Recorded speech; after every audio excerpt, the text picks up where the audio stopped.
Welcome to Kenton Teaches. Enjoy the video. You start by prepping both endpoints. Your Excel file must be in a cloud folder like OneDrive for a stable path, and you need a Google Sheet ready as the destination. Once done, create an OAuth client in Google Cloud and enable Drive and Sheets APIs so you can authenticate. Make sure you note the Sheet ID and precise tab name. You'll need them. Now install or open a sync tool that supports OAuth and webhooks, so we can begin linking sources immediately. You now configure the connector. Authenticate using the OAuth client you created and grant Drive and Sheets access.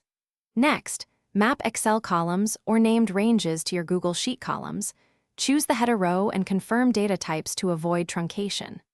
Once mapping is set, select Sync Direction as Excel to Sheets, set schedule frequency or webhook trigger, and define conflict rules for duplicate or updated rows. Make sure to enable incremental sync to move only new or changed records.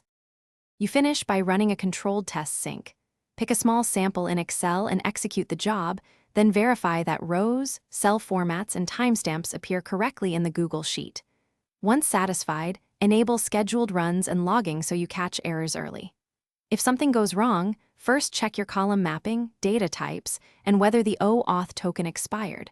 Also review API quota usage.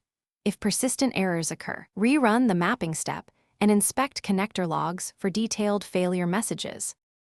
Thanks for watching. Please subscribe if this video was helpful.